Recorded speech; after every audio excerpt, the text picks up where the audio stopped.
Now with Coastal Commission, we're trying to figure out how we can be amicable with them and have them not give us so much pushback and be able to build near the ocean. So Are you in Casita Coalition? I am. I am too. Me too. I'm going to have Jared on. Yeah. Yeah. Well, I'm going to He texted me today. Oh, nice. Yeah. Yeah, well, I was on the call with Jared because we're going to be both the instructors for the ADU Academy. Oh, yeah, I saw that. Mm-hmm. Yeah. I'm going to have him on the pod before that, though, so. Yeah, that's awesome. Just kidding. Yeah, because he'll promote it. Yeah, he's great. Yeah. Okay. So Jared, by the way, is the godfather of ADUs, right? For those of you who don't know, definitely one episode you don't want to miss because he has a lot to do with legislation, and that's what people don't really have the time to look into, but those are the things you want to really take a look at. Yeah, he's awesome. Market. He's awesome. Okay, so obviously there's a broad array of advantages to ADUs. There's a lot of space for education. People think construction and they just like, oh my God, I don't have money. This person's trying to sell me something. And they don't realize, like the easiest way for me, Steph, to break it down to people is I say this. If this costs you $100,000 to make this into a property and your payment on that $100,000 is $1,000 a month and you rent that property for $1,500 a month, what is the $500? That is profit that is going into your pocket. Now, it's not that simple, but that's the way you need to understand how real estate investing works. Right. Right now, you don't have $500 extra a month. If you make this investment and this gets done correctly with the right team, the right time frame, the right debt, all these components that we will help you with, right, and your payment's $1,000 on that money, you've increased the value of your property because you've built an equity. Mm-hmm. And you have cash flow until you die. How many times would you do that, sir? It's not should you, it's how many times can you? Mm-hmm.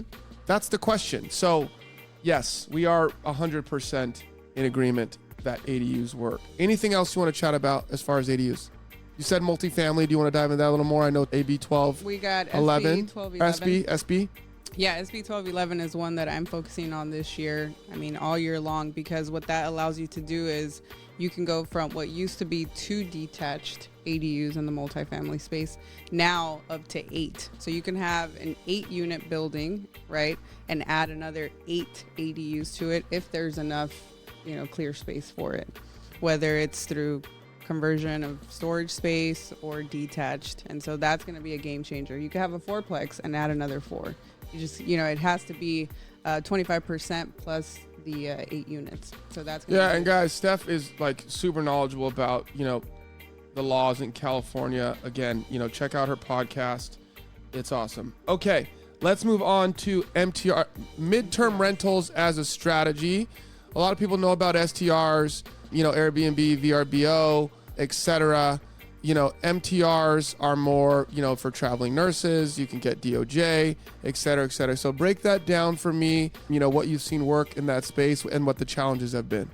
Yeah, I would say I'm a huge fan of midterm rentals because with short-term rentals, as you know, it's kind of iffy everywhere, county by county, right? They're banning them in some counties. They're not really all for it in certain neighborhoods. And so midterm rentals is that sweet spot between not having to deal with short-term banning and then not having to deal with long-term tenants. So it allows, again, for a lot of flexibility, just like ADUs, which is why I'm a big fan of ADU MTR play.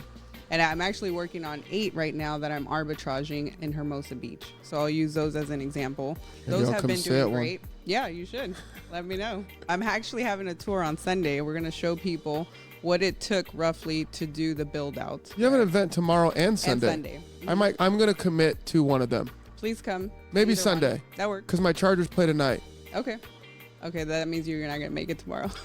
Tomorrow's going to be a long night, I think. Yeah, tomorrow's in Huntington Beach. Sunday will be, well, you guys are going to hear this after. But yeah, come Sunday because you can see. It's going to be awesome, guys. It's going to be awesome. So yeah, so those 8 units are doing great. I mean, I think we're booked until the summer. So location. You can cater to different, not just travel nurses, but you can cater to different avatars depending on where you're at, right? So if you're by the beach, you may deal with a lot of these snowbirds.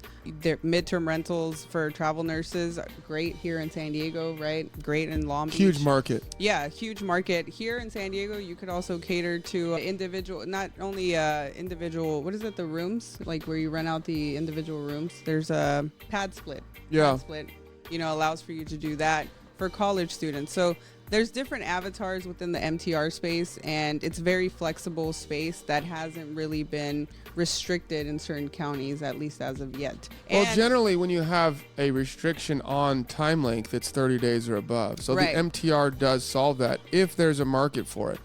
Now, those are the upsides. Sometimes you can get higher rents too, we should mention.